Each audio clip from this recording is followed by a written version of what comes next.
한번 따라서 합니다. 당신은 평안을 누리십니까? 네, 우리 자신들에게 질문하는 내용으로 오늘 말씀의 제목을 삼아봤습니다. 지난주 우리는 부활주의를 맞이해서 하나님 앞에 부활 감사 예배를 드렸습니다. 저는 말씀을 통하여 늘 우리가 보았던 마태복음 28장의 말씀, 아마 많은 교회들을 통하여 선포되었던 그런 말씀일 것입니다. 예수님께서 부활하시고 나서 두려워 벌벌 떨면서 그 무덤에 찾아온 그 여인들에게 만나서 첫 번째 하셨던 천사를 통한 음성이 무엇이었습니까? 무서워하지 말라라고 하는 것이었습니다. 무서워하지 말라. 천사가 그 여인들에게 말하고 예수님께서 또 직접 그 여인들에게 말합니다. 무서워하지 말라. 두려워하지 말라는 것입니다. 걱정하지 말라는 것입니다. 사랑하는 여러분, 그렇습니다. 하나님의 백성들에게 있어서 두려움, 번뇌, 걱정 우리에게 찾아오지만 오늘도 우리가 들어가야 될 말씀은 부활하신 그 주님을 다시 만나는 것이고 그 주님을 통하여 다시 듣게 될 말씀은 무서워하지 말라, 두려워하지 말라는 것입니다. 그리고 또 하나 우리에게 명령하셨습니다. 기뻐하라 라고 하는 것입니다. 그렇다면 여러분, 한 주간 동안 기뻐하셨습니까? 두려워하지 않고 염려하지 않고 기뻐하며 날마다 감사하는 그런 삶을 사셨습니까? 아니면 그 반대의 삶을 사셨습니까? 왜 우리는 그 반대의 삶을 살아야 되는 것입니까? 우리에게는 아브라함과 같은 그런 믿음이 없기 때문이 아닙니까? 바로 여기에서 우리는 두려움과 기뻐함을, 두려움이 사라지고 즐거움과 감사함을 우리가 누리지 못하는 그 이유가 찾아오게 되는 것입니다. 그러길 로마서 말씀을 통하여 하나님께서는 아브라함이 가졌던 그 믿음을 가지라고 우리에게 촉구하시는 것입니다. 아브라함에게 주셨던 그 믿음은 무엇입니까? 아브라함이 가졌던 믿음이 무엇입니까? 아브라함이 하나님으로부터 의롭다함을 입었던 그 믿음이 바로 무엇이었습니까? 크게 두 가지로 말씀을 드렸습니다. 아브라함에게 주어진 그 믿음은 바랄 수 없는 중에 바라는 그 믿음이었던 것입니다. 바랄 수 없는 중에 처지가 형편이 도무지 앞이 보이지 않는 깜깜함, 그러함 속에서 하지만 그는 하나님을 바라고 믿었던 것입니다. 그러면 그가 그렇게 그런 믿음을 가질 수 있었던 원인, 그 모든 동력이 어디에 있었습니까? 그것은 하나님의 존재를 특별하게 여겼기 때문입니다. 그 하나님은 자신에게 어떤 하나님이었습니까? 죽은 자를 살려내시는 능력의 하나님이었고 없는 것을 있는 것으로 만드시는, 부어주시는 그러한 풍성한 하나님의 충만하신 그러한 은혜를, 그러한 믿음을 가지고 하나님을 그는 항상 대했던 것입니다. 자신의 현재의 상황이 75세 때의 상황보다 10년이 지나고 85세 때의 상황이 점점 더 어려운 처지였지만 그럼에도 불구하고 그는 그 하나님에 대한 무한 신뢰함을 가지고 하나님을 바라보았기 때문에 그는 그의 믿음이 무너지지 아니했던 것입니다. 그리고 또 하나의 아브라함에게 쓰던 믿음은 무엇이었습니까? 자신에게 있는 처지는 점점 더 어려웠지만 그럼에도 불구하고 그 믿음은 연약함 속에서, 부족함 속에서 점점점 커지는, 확장하는, 성장하는 믿음을 그가 가지고 있었기 때문입니다. 그렇습니다. 오늘 우리에게 필요한 믿음은 바로 이러한 믿음입니다. 바랄 수 없는 중에서도 오직 하나님이신 그분만을 신뢰하며 우리는 무한 믿음으로 그분에게 나아가는 것입니다. 뿐만 아니라 그 믿음은 현재의 상태가 50이라면 55로, 60으로, 65로, 70으로 점점 더 성장해 가야 하는 것입니다. 비록 우리의 육체는 점점점 쇠화해져 가지만 영의 집은 더욱더 든든히 세워져 가야 하는 것처럼 우리의 믿음도 참으로 성장해져 가야 함을 말씀하는 것입니다. 그리고 이러한 믿음을 소유한 자에게, 아브라함과 같은 그런 믿음을 가진 자에게 하나님께서는 어떠한 은혜를 그의 삶의 결과로 나타나게 해주느냐라고 하는 말씀이 오늘 5장의 말씀이 이어져 나오는 것입니다. 여러분, 오늘 우리가 살펴보게 될 1절부터 11절까지의 내용은 의롭다함을 받은 바로 이러한 믿음을 소유한 자가 하나님으로부터 부여받는 것입니다. 믿음을 가진 자의 삶에 나타나는 결과에 대해서 오늘 말씀을 피력하고 있습니다. 아브라함과 같은 믿음을 가지면 반드시 나타나는 삶의 결과가 있다는 것입니다.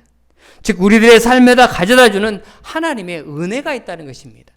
그 은혜가 무엇이냐? 1절과 2절에서 명확하게 가르쳐주고 있습니다.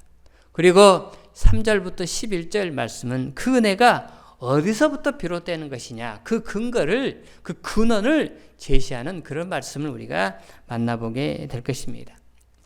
1절과 2절 말씀을 통하여 명확하게 가르쳐 주는데 세 가지로 말씀합니다. 첫 번째, 너희들의 삶에 나타나는 결과가 무엇이냐? 그것은 하나님과 더불어 화평을 누리는 은혜에 대해서 말씀합니다.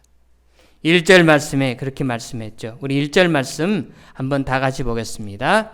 그러므로 우리가 믿음으로 의롭다 하심을 받았으니 우리 주 예수 그리스도로 말미암아 하나님과 화평을 누리자. 그렇습니다. 믿음으로 의롭다함을 받은 자에게 나타나는 삶의 결과는 전능하신 하나님과 우리와의 관계가 화평의 관계가 이루어지게 되는 것입니다. 두 번째는 좀 말이 어렵지만 믿음으로 서 있을 수 있는 은혜라는 것입니다. 상황은 형편은 한없이 어렵지만 그러나 그 와중에서도 나는 믿음으로 하나님을 무한 신뢰하면서 바라볼 수 있는, 계속해서 믿음으로 서 있을 수 있는 그런 것도, 그것도 바로 하나님의 은혜라는 사실입니다. 그러기에 믿음으로 서 있는 은혜에 들어가는 은혜, 그 풍성함을 계속해서 누리는 은혜에 대해서 이것이 하나님으로부터 보여받는 의롭다함을 입은 자에게 주시는 삶의 결과물로 주어진다라고 하는 것입니다. 또 하나, 세 번째는 하나님의 영광을 바라고 즐거워하는 은혜가 있습니다. 그렇습니다. 궁극적인 삶이 그렇죠. 여호와의 백성들에게 하나님께서는 우리 가운데 당신의 영광을 드러내 보여주시고 우리는 그 안에서 즐거워하며 기뻐하며 살아가는 것입니다.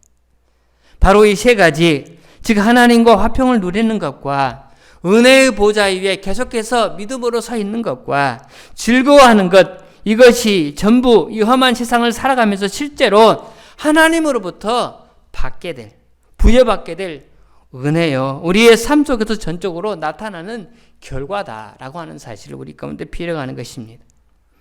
오늘 우리는 이 부분에 대해서 시간 아래에서 생각하면서요, 특별한 하나님의 인도하심, 성령님의 인도하심이 있어야 할 것입니다. 우리 가운데 이미 베푸신 의롭다함을 받은 우리 모두에게 부여하신 이러한 은혜를 오늘 우리는 다시 회복해서 찾아서 우리는 삶 현장에서 누리는 것입니다. 우리는 그 방법을 오늘 말씀을 통하여 배워보기를 원합니다. 그리고 3절부터 11절까지의 내용은 아까 소개한 대로 이 세 가지의 은혜가 왜, 어떻게 우리에게 주어지게 되었는가라고 하는 배경, 그 근거를 설명하는 내용을 우리가 만나볼 수 있습니다. 그래서 오늘 본문 1절부터 11절까지의 내용을 일컬어서 이신칭의의 결과라고 그 제목을 크게 붙일 수가 있습니다. 곧 믿음으로 의롭다함을 받은 자가 얻는 삶의 결과, 삶의 열매가 무엇이냐, 또 삶에 나타나는 확신이 무엇이냐, 바로 이렇게 별명을 붙여서 성경학자들이 오늘의 본문 말씀을 해석하고 설명을 하고 있는 것입니다. 자, 그러면 먼저 하나님으로부터 더불어 화평을 누리는 은혜가 어떤 것인가에 대해서 생각해 보고자 합니다.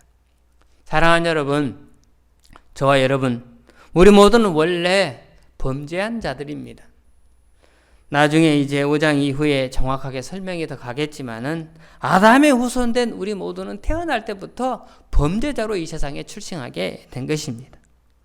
원래 우리는 범죄한 이후에 하나님과 평화로운 관계를 가질 수가 없는 그런 존재들이었습니다. 그분은 의로우신 분이요, 우리는 범죄자들입니다. 그러니 따라 나타나는 마땅히 심판받아야 될 죄인이라는 것을 우리는 눈의 앞에 있는 말씀을 통하여 살펴보았습니다. 바로 이 점을 잘 표현한 말씀이 10절 말씀이 나오는데 10절에 이런 말씀이 나요. 원수가 되었을 때라고 말합니다. 곧 우리와 하나님 사이가 원수되었다는 것입니다. 하나님도 또한 우리도 서로 마주대할 수 없는 원수의 관계로서 서로 상충된 관계로 서로 서 있었던 것입니다. 그러니 이런 무서운 관계에서 어느 누가 마음의 평안을 유지하며 살아갈 수가 있겠습니까? 바로 구원받기 이전에 우리의 관계가, 우리의 위치가 바로 이런 위치에 서 있었던 것입니다. 그런데 너무나 감사하게도 주님이 우리를 찾아오셔서 우리는 그분을 믿자마자 예수를 우리 인생의 구주로 받아들이자마자 우리의 신분이, 우리의 처지가 엄청나게 변했습니다. 하나님은 저와 여러분을 더 이상 원수로 여기지 않았습니다. 하나님은 더 이상 저와 여러분들을, 우리를 죄인으로 보지 않고 의인으로 취급해 주신 것입니다. 곧 당신과 우리 사이에 적대적인 관계가 완벽하게 청산되었음을 선언하신 것입니다. 그리고 나아가 적대 관계가 해소될 정도로만 머물지 않고 바로 저와 여러분을 아들의 위치로, 딸의 위치로, 바로 자녀의 위치로 우리를 올려 세워주셨습니다. 그리고 우리의 모든 삶을 보호하고 지키시는 것입니다. 그러므로 더 이상 하나님은 우리에게 무서운 분이 아닙니다.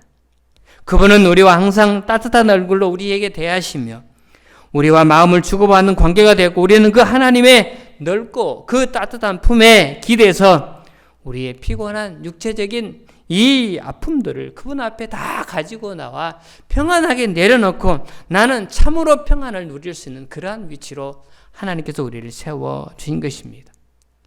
바로 이런 은혜를 가리켜서 오늘 1절에서 하나님과 더불어 화평을 누리는 은혜다라고 그렇게 정리하는 것입니다. 하나님과 더불어 자녀가 됨으로 인한 화평을 누리는 은혜, 바로 이것이 의롭다함을 입은 하나님의 백성들에게 나타나는 삶의 첫 번째 결과인 것입니다. 자녀가 되었어요. 하나님의 아들이 되었습니다. 지난주에 부활절 예배를 끝내고 점심을 먹고 바로 지난 구정 때도 찾아뵙지 못해서 오랜만에 부모님 뵙기 위해서 시골에 내려갔습니다. 경기도에서 내려가면 목포도 시인데 그럼에도 불구하고 시골이죠. 가서 이제 부모님을 오랜만에 뵈었습니다.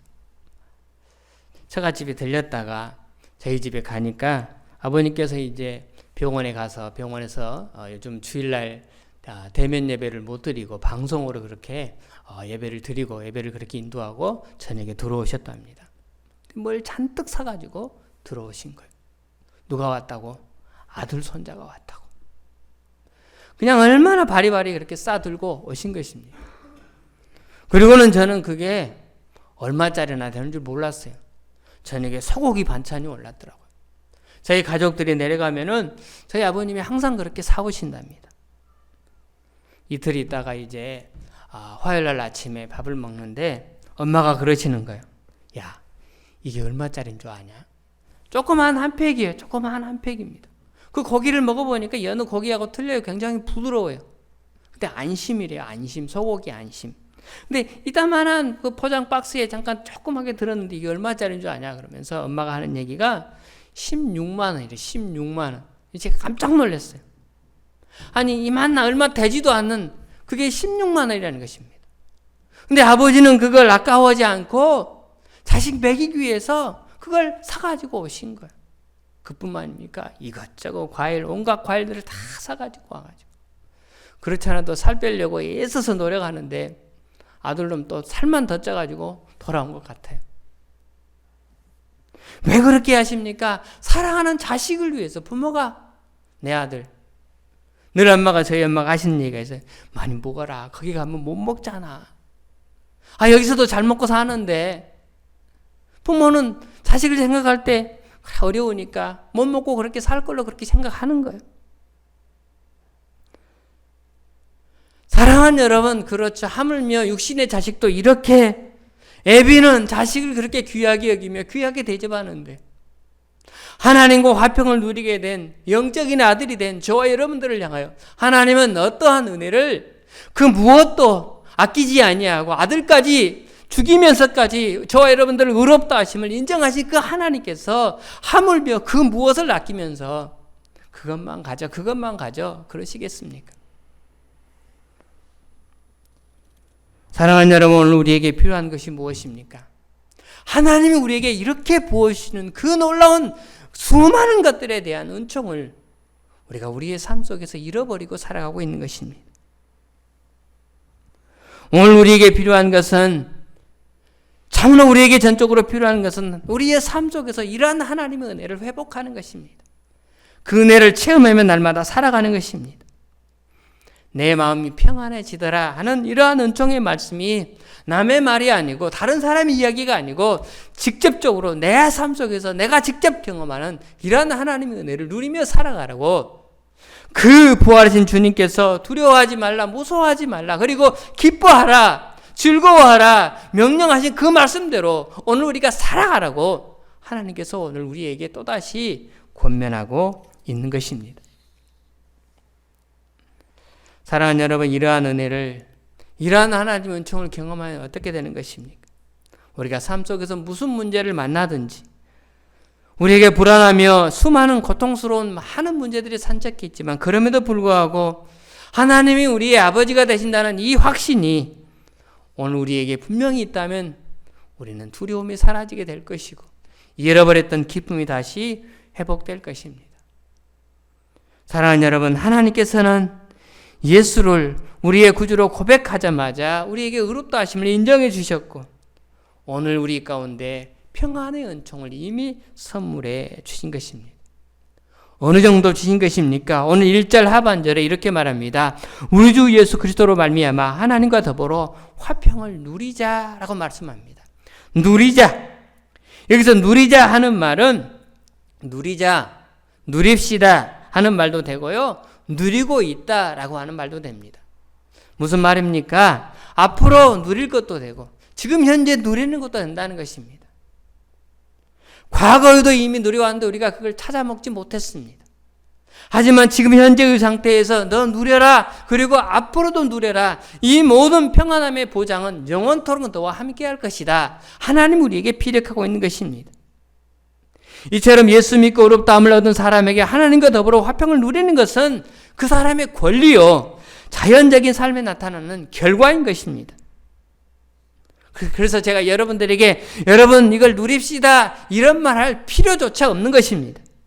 우리는 그저 믿기만 하면 자연적으로 하나님과 나 사이에 서로 사랑을 주고받는 완전한 평화가, 완전한 그 평강이 자연적으로 와서 우리는 그 평화를 지금도 계속해서 누리게 되는 것입니다. 그렇다고 한다면 우리가 하나님 주신 평화를 누리는 이것이 자연적으로 삶에 따라오는 결과라고 한다면 분명히 예수를 믿는 우리에게 이런 평화가 찾아와야 되지 않겠습니까? 저절로 우리 안에 넘쳐야 되지 않겠습니까? 그렇다면 여러분, 오늘 본문 말씀, 오늘 설교 말씀의 제목처럼 당신은 이 평안을 누리고 있는가? 오늘 우리에게 질문해 볼 때 우리는 그 평안을 그렇게 앞에서 언급한 것처럼 누리지 못하고 살아가는 것 같습니다. 내가 하나님을 믿는다고 하는데도 이렇게 마음에 찾아오는 평안이 없다면 여러분 어떻게 됐다는 것입니까? 오늘 내가 믿음으로 하나님의 의롭다함을 받았다는 것이 완전히 공중에 뜬 이론에 불과하지 않겠습니까? 저와 여러분들이 믿는 하나님과 무슨 상관이 있겠습니까? 여러분, 이 평안이 여러분 안에, 여러분의 심령 안에 지금도 계속해서 머물고 있습니까? 여러분, 이 평안은 예수 믿는 모든 사람에게, 주일학교 다니는 어린아이에서부터 어른에 이르기까지 예수 간 믿은 이제 초신자에서부터 오래 믿어온 사람 막론하고 이 평안을 하나님께서 우리 가운데 부여하신 선물인데, 그럼에도 불구하고 이 평안을 누리지 못하고 있다고 한다면 여러분, 오늘 우리의 신앙이 문제가 있는 것이 아닙니까? 우리는 오랫동안 나름대로 열심히 신앙생활을 해왔지 않습니까?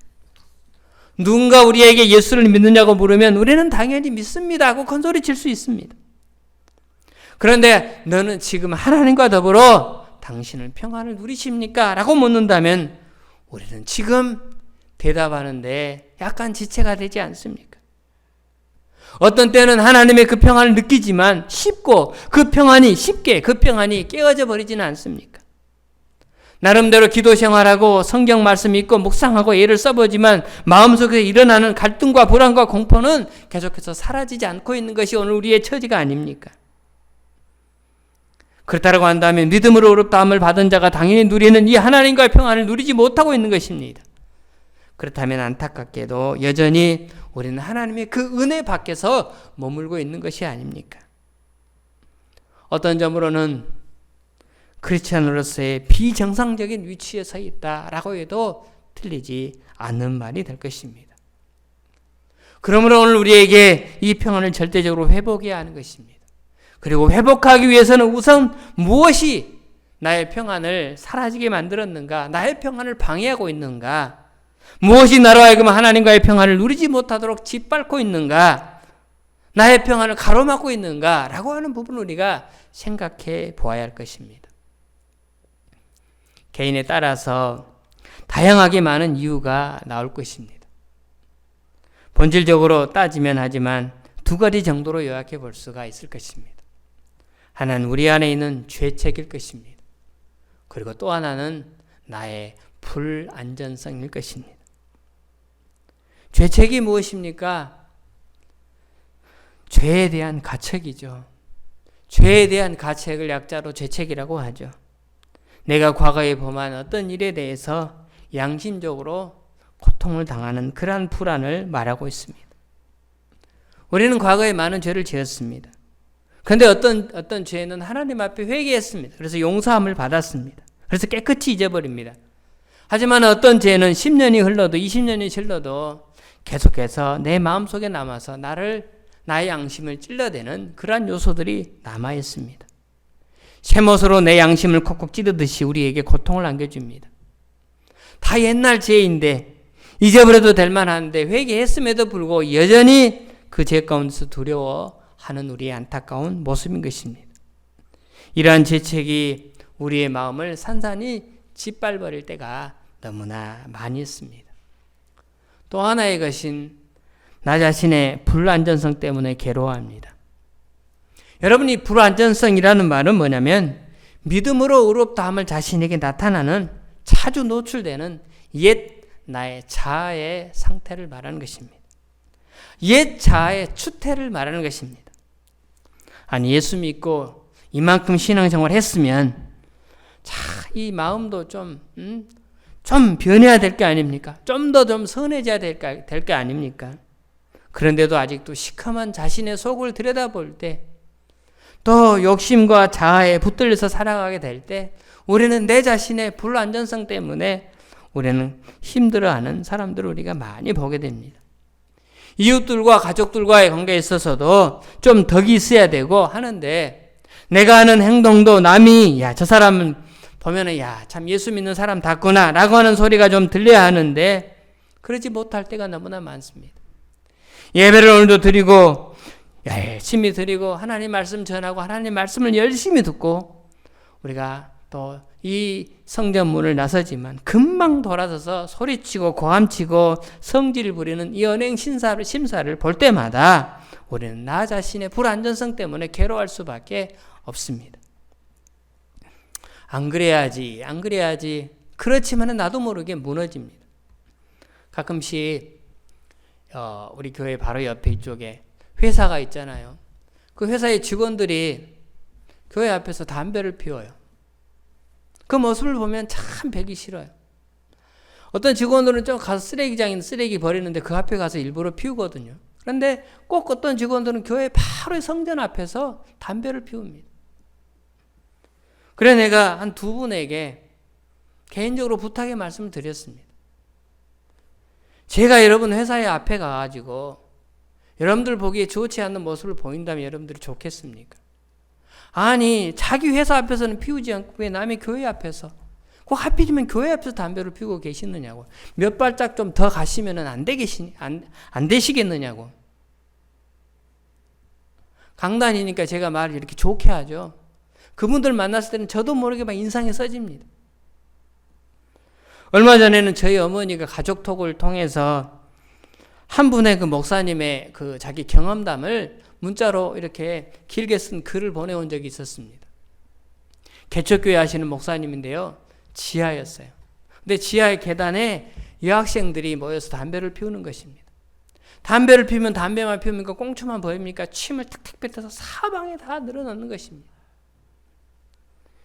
이 목사님은 그 학생들을 볼 때마다 내쫓고 싶은 마음이 간절했지만 그 학생들을 위해서 재떨이도 갖다 놓고 걸레도 바로 갖다 놓고 옆에 갖다 놓고 그곳에서 피우라고 그리고는 걸레로 그 더러운 가래를 닦고 그렇게 해서 청소를 했답니다.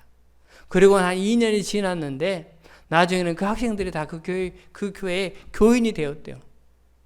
실화인지 뭔지 정확하게는 모르겠습니다만 여하튼 그 글을 보고 나서 제 마음이 어떻겠습니까? 아니 그 글을 보고 난 다음에도 앞에서 담배 피우는 그 사람들을 볼 때 속이 상하는 거예요. 왜 하필이면 교회 앞에서 꼭 그러고 계시느냐고. 이런 속이 상한 내 자신을 볼 때 그들을 향해 나도 모르게 나오는 언행심사를 볼 때마다 저는 이 불안정성 때문에 고민하지 않을 수가 없는 것입니다. 저뿐만이겠습니까? 우리 모두가 다 그러지 않겠습니까? 그 위대한 사도 바울도 로마서 7장 19절 이하를 보면 고민하죠. 내가 원하는 바 선은 행하지 아니하고 도리어 원치 않은 바 악은 행하는도다. 오호라 오호라 나는 공고한 사람이로다. 이 사망의 몸에서 누가 나를 건져내랴. 그는 고민합니다. 한마디로 나 죽겠다 하는 그 말이 아닙니까? 이런 고통이 마음에 있으면 우리는 절대 평안을 누릴 수가 없는 것입니다. 그렇다면 여러분, 이 죄책이나 불안정성을 가지고 고민하는 것이 뭐가 나쁘냐? 이런 고민이 있어야 되지 않을 거 아니냐 하는 이런 질문을 우리가 할 수가 있습니다. 네, 고민합니다. 이런 질문을 가지고 고민할 수가 있습니다. 이런 마음을 가지고 우리가 힘들어할 수가 있습니다. 하지만 그게 나쁘다기보다는 우리에게 손해인 것입니다. 여기에 매여 있으면 우리는 불행한 삶을 살아갈 수밖에 없는 것입니다. 왜 그렇습니까? 하나님은 우리의 과거 때문에 우리의 과거가 깨끗해서 우리를 의롭다 하신 것이 아닙니다. 하나님이 현재 내가 얼마나 의로우냐를 보고 나를 의인으로 취급하신 것도 아니지 않습니까? 하나님은 나의 과거든 나의 현재든 미래든 나의 모든 죄를 일단 다 처리하시고 무조건 의롭다고 하신 것이 아니겠습니까? 그렇다고 한다면 하나님은 나를 그렇게 취급해 주셨는데 우리는 나 스스로에게 얽매여서 나의 불안정성 때문에 죄책에 우리가 얽매여서 우리 스스로들이 자유를 누리지 못하고 있는 것은 참으로 우리에게 손해인 것이고 참으로 불행한 삶을 우리가 살아가고 있는 것입니다. 골로새서 2장 13절 말씀 보면 맨 끝에 하나님께서는 이렇게 말합니다. 우리의 모든 죄를 사하셨다라고 말합니다. 하나님이 말씀하신 우리의 모든 죄를 사하셨다. 여기에 말하는 모두는 우리가 생각하는 모든과 다릅니다. 우리가 생각하는 모두는 지금까지의 죄를 말하죠. 내가 누군가를 용서했어요. 당신 용서합니다. 그러면 그 사람이 지었던 자신과의 관계에 있어서 안 좋았던 그 잘못된 부분들을 언급함에 있어서 지금까지의 내용인 것입니다. 다 용서했는데 다음날 또 잘못된 짓을 하면은 인상 찌푸리면서 또다시 그를 향하여 화를 낼 수밖에 없는 것이죠. 하지만 하나님의 모두는 무엇입니까? 과거든 현재든 미래든 모든 시간을 총망라하여 우리의 모든 죄를 다 용서하셨다라고 그렇게 말씀하시는 것입니다. 그럼에도 불구하고 우리가 과거에 얽매여 있다면, 그럼에도 불구하고 우리가 예차에 얽매여서 그것 때문에 불안정성을 가지고 두려움 속에서 번뇌 속에서 자유를 누리지 못하고 살아간다면 우리는 우리 스스로에게 얼마나 불행한 삶을 우리가 살아가고 있는 것입니까? 하나님은 우리가 자유함을 누리기를 원하십니다. 그런데 여러분, 그렇다면 우리가 이 죄책으로부터 또 현재의 불안전성으로부터 완전히 벗어나서 의롭다함을 받은 자의 축복 속에서 하나님과 화평을 누릴 수 있는 그 비결이 어디에 있느냐? 오늘 1절 말씀의 핵심을 우리 가운데 말씀합니다. 1절에 이렇게 말합니다. 우리 한번 다 같이 따라서 합니다. 예수 그리스도로 말미암아. 한 번 더 합니다. 우리 주 예수 그리스도로 말미암아. 그렇습니다. 우리가 죄책에서 자유함을 누리고 불안전성 안에서 우리가 다 떨쳐버리고 기쁨으로 행복한 삶을 살아갈 수 있는 그러한 비결, 이 모든 원인이 어디에서 비롯됐느냐? 이 모든 비결이 무엇이냐? 예수 그리스도로 말미암아라고 말씀하는 것입니다. 우리 주 예수 그리스도로 말미암아. 여러분, 이 말이 무슨 뜻이냐 하면은 우리가 하나님과 더불어 화평을 누리게 된 것은 어디까지나 예수 그리스도 때문이지, 내가 과거에 죄가 없어서가 아니고, 내가 과거에 모르고 지은 죄 때문도 아니고, 내가 하나님 앞에서 완전해서가 아니고, 내가 하나님 앞에 철저히 회개해서가 아니라는 사실입니다. 하나님이 나를 보실 때 내가 이쁘고 잘나서 만족스러워서 하나님과 화평을 누리는 게 아니다 그 말입니다. 이 모든 조건을 다 물리치고 단 하나, 내가 하나님과 화평을 누릴 수 있는 단 하나의 이유는 오직 예수 그리스도로 말미암아라고 이것을 우리 가운데 제시하고 있습니다. 그렇다라고 한다면 그 예수 그리스도가 누굽니까? 그분은 어떤 분입니까? 로마서 4장 25절은 이렇게 말씀합니다. 다 같이 읽겠습니다. 시작. 예수는 우리가 범죄한 것 때문에 내 줌이 되고 또한 우리를 의롭다 하시기 위하여 살아나셨느니라. 예수가 누굽니까? 내 죄 때문에 십자가에서 나 대신 내 던져진 죽음으로 희생하신 그분인 것입니다. 하지만 그분은 다시 3일 만에 부활하사 나를 모든 죄에서 건지시고 우리에게 의롭다 하심을 완벽하게 선물하신 바로 그런 분입니다. 오늘 본문 5장 6절에 여러분 예수님이 누구신가 이렇게 말씀합니다. 5장 6절 다 같이 봅니다. 시작. 우리가 아직 경건하지 않는 자를 위하여 죽으셨도다. 예수는 누굽니까? 내가 연약할 때, 아직도 죄가 있을 때, 죄로 가득 찼을 때 날 위하여 죽으신 분이신 것입니다. 8절 말씀 우리가 잘 아는 말씀이죠. 5장 8절 시작. 우리가 아직 죄인 되었을 때 그리스도께서 우리를 위하여 죽으심으로 하나님께서 우리에게 대한 자기의 사랑을 확증하셨느니라. 아멘입니까? 또 예수가 누굽니까? 9절 말씀 다 같이 봅니다. 시작. 그러면 이제 우리가 그의 피로 말미암아 의롭다 하심을 받았으니 더욱 그로 말미암아 진노하시면서 구원을 받을 것이니. 예수 그리스도가 흘린 피 때문에 우리는 의롭다 하심을 얻었습니다.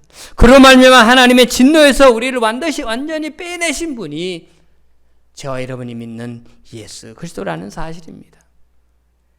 10절 다시 한번 말씀합니다. 10절 다 같이 봅니다. 시작. 곧 우리가 원수 되었을 때 그의 아들의 죽으심으로 말미암아 하나님과 화목하게 되었은즉 화목하게 된 자로서는 더욱 그의 살아나심으로 말미암아 구원을 받을 것이니라. 할렐루야. 아르헨티나의 부에노스아이레스라고 하는 지역에 교회를 담임하는 후안 카를로스 오를리트라고 하는 목사님이 계십니다. 이분은 세계적으로 유명한 학자입니다. 목회도 하시고 또 학자이십니다. 그래서 많은 또 책을 펴내셨습니다. 근데 이분이 한참 동안 편두통으로 너무너무 고생했던 때가 있었다고 합니다. 그래서 한 주일에 2번, 3번씩 편두통이 발작을 하면 설교하다가 설교도 못하고 쓰러질 때도 있었답니다. 얼마나 힘들었겠습니까? 그래서 남미와 미국에서 유명하다고 하는 정신과 의사, 신경과 의사를 다 찾아가서 상담을 하고 좋은 약이라고 하는 약은 다 사서 먹어보았지만 심지어는 병 고치는 은사를 가졌다는 그러한 유명한 사람 앞에 가서 기도도 받아보았지만 아무런 소용이 없었다고 합니다. 그런데 어느 날 골로새서 2장 13절 아까 제가 잠깐 언급했던 말씀, 그 말씀 속에 하나님이 우리의 모든 죄를 다 사하셨다라고 하는 말씀 앞에서 자기에게 강렬한 은혜의 빛이 비춰지는 그러한 느낌을 받았다고 합니다. 그리고는 하나님 앞에 질문했습니다. 그러면 하나님은 내 모든 지난날의 죄와 지금의 죄와 내 모든 미래의 죄를 다 용서해 주신다는 말입니까? 그렇다면 내가 지금 항상 불만족하게 여기는 나 자신에 대해서도 주님이 전부 받으셨다는 말씀입니까? 하고 속으로 하나님 앞에 질문을 했더니 속에서 하나님의 응답이 왔는데 이렇게 오더래요. 야, 너는 설교자가 아니냐? 그런데 그것을 이때까지 몰랐다는 말이냐? 이 어리석은 사람아. 너는 지금껏 그것을 설교하면서도 네 자신에게 네 안에 있는 그 죄 때문에 고민하며 힘들어하는 그런 경우가 너무나 많았다는 것이죠. 그래서 설교는 그렇게 하면서 자신은 그 죄의 죄책에 갇혔고 자신 안에 있는 불안전성에 갇혀가지고 지금 힘들어하고 아파하고 있는 것입니다. 그는 너무너무 고민하다가 그 말씀 앞에서 강렬하게 비춰오는 소광의 은혜를 그가 맛보게 되었고 나중에 하나님으로부터 완벽한 의인으로서 거듭나다라는 사실을 다시 한번 재인식하면서 하나님 앞에 엎드려 기도했더니, 회개하며 통곡하며 기도했더니 딱 3일 후에 그에게 찾아왔던, 그동안 그렇게 괴롭혔던 편두통이 다 사라졌다고 합니다. 사랑하는 여러분, 오직 우리 주 예수 그리스도로 말미암아 하나님과의 평안을 누리는 비결이 바로 여기에 있는 것입니다. 앞에도 나와 있는 히브리서 12장 2절 말씀, 여러분 12장 2절 말씀을 다시 한번 보겠습니다. 시작. 믿음의 주여 또 온전하게 하시는 이인 예수를 바라보자. 그는 그 앞에 있는 기쁨을 위하여 십자가를 참으사 부끄러움을 개의치 아니하시더니 하나님 보좌 우편에 앉으셨느니라. 그렇습니다. 우리에게 두려움 번뇌, 하나님 우리 가운데 부여하신 평강, 우리 주님 부활하셔서 우리에게 명령하신 기쁨을 회복할 수 있는 유일한 길, 유일한 비결이 어디에 있는 것입니까? 믿음의 주여 온전케 하시는 지인 예수 그리스도만을 바라보는 것입니다. 오늘 우리의 형편처지, 상황, 조건들을 본다면 우리는 흔들릴 수밖에 없고, 우리는 나약해질 수밖에 없고, 우리는 좌절할 수밖에 없는 것입니다. 하지만 그 가운데서 다시 우리가 붙들어야 될 말씀이 믿음의 주여 온전하게 하시는 인 예수를 바라보는 것입니다. 바로 여기에 우리의 모든 힘의 근원, 모든 능력의 근원이 바로 여기에서 비롯되는 것입니다. 우리 주님이 이 땅에 왜 오셨습니까? 누가복음 2장 14절 하반절에 땅에서는 기뻐하심을 입은 사람들 중에 평화로다 하니라. 그렇습니다. 우리에게 그 하늘의 평화를 선물해 주시기 위해서 오신 것입니다. 그 평화를 회복할 수 있는 비결이 어디에 있다고요? 믿음의 주요 온전하신 예수 그리스도를 바라보는 것입니다. 사랑하는 여러분, 이 한 주간도 여러분의 모든 삶의 현장에서 다시 사신 그 주님이 우리와 함께 계십니다. 우리의 영안을 열고 우리 영적 길을 열어서 믿음의 주요 온전케 하신 그 예수만을 바라보면서 하나님 우리 가운데 선물하시는 하늘의 그 귀한 평화, 그 평방을 누리며 사시는 여러분의 남은 인생의 모든 미래가 되시기를 주님의 이름으로 축원합니다. 오늘 주신 말씀 마음속에 품으면서 여러분 찬송 412장입니다. 내 영혼이 그 깊은 데서 맑은 가락이 훈련하네. 하늘 곡조가 언제나 흘러나와 내 영혼을 고이 싸네. 평화로다. 어디서 온다고요? 하늘 위에서 내려오네. 그 사랑의 물결이 영원토록 내 영혼을 덮으소서. 여러분 오늘 말씀을 간직하면서 믿음의 주여 온전케 하시는 이 예수를 바라보기를 소망하면서 우리 귀한 찬송 412장 찬송을 하면서 성령의 귀한 은혜가 우리 10년 가운데 충만하게 다시 회복되고 넘쳐나는 그러한 이 일이 있기를 간절히 기도하는 마음으로 찬양하에 나가도록 하겠습니다.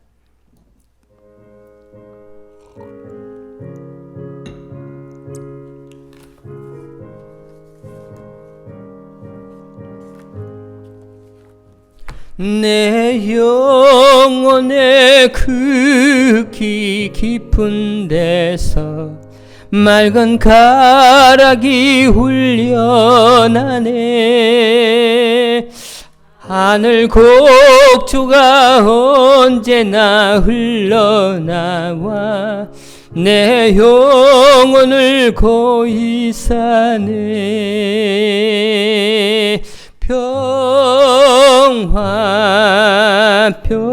평화로다. 하늘 위에서 내려오네. 그 사랑의 물결이 영원토록 내 영혼을 덮으소서. 내 마음속에 솟아난 이 평화는 깊이 묻힌 보배로다.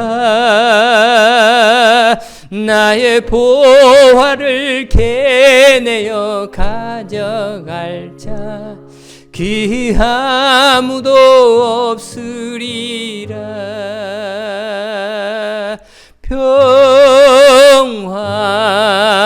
평화로다. 평화로다. 하늘 위에서 내려오네. 그 사랑의 물결이 영원토록 내 영혼을 덮으소서. 내 영혼의 평화가 넘쳐나 주의 큰 복을 받음이라. 내가 주야로 주님과 함께 있어 내 영혼이 편히 쉬네.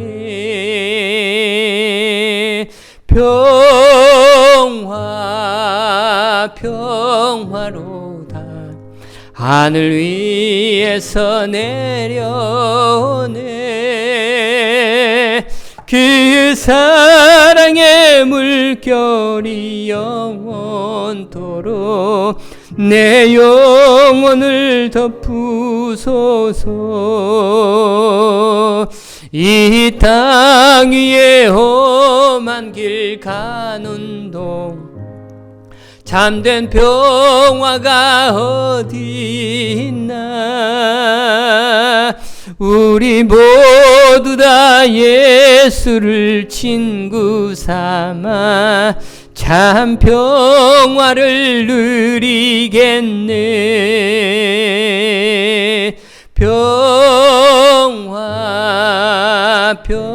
평화로다. 하늘 위에서 내려오네. 그 사랑의 물결이 영원토록 내 영혼을 덮으소서.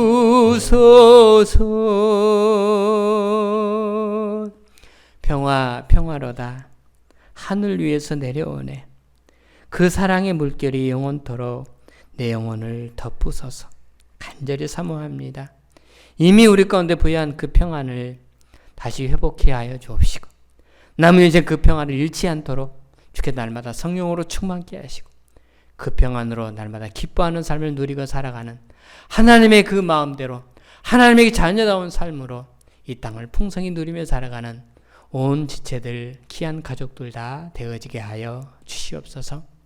부활의 능력으로 다시 사신 그 하나님의 능력으로 이 땅의 삶을 삽니다. 하나님 부여하신 사명만을 붙들고 이 땅을 살아가렵니다. 외적 조건들, 수없이 많은 세상의 조건들이 우리로 하여금 힘들게 하고 나약하게 만들고 방황하게 만들지만 믿음의 주여 온전케 하신 예수 그리스도만을 바라보면서 회복하렵니다. 찾아와 그 마음 주시고 영으로 충만케 하여 주옵시고 성령님이여 내 삶을 인도하여 주시어서 내 안에 풍성하신 그 평안을 우리의 모든 삶 현장에서 누림으로 말미암아 하나님의 영광을 드러내보기에 부족함이 없도록 남은 여생을 이끌어 주시옵소서. 오늘도 귀한 예물을 드립니다. 하나님 위로하시고 드리는 손길을 통하여 주님이 영광 받아 주옵시고 주께서 우리의 필요를 채워 주시옵소서. 육신을 가진 연약한 육체이기에 땅의 필요가 수없이 많사옵니다. 하나님께서 공급하여 주시어서 그것들이 내 삶을 무너지게 만드는 요인이 되는 것이 아니라 오직 하나님의 능력으로 이 모든 것들을 넉넉하게 이겨나가는, 그래서 풍족한 삶 속에서 누리며 삶을 살아갈 수 있도록 하나님께서 은총을 베풀어 주시옵소서. 생에 맡는 순간까지 날마다 간섭하시 도와주시고 역사하신 하나님을 믿고 성령님께 다 맡기며 주와 한 발 한 발 동행하는 우리의 미래의 삶 되어지게 하여 주시옵소서. 드려진 물질을 통하여 하나님의 거룩한 영광이 드러나는 그러한 교회로 서가기를 간절히 원하며 예수님의 이름으로 기도드리옵나이다. 아멘.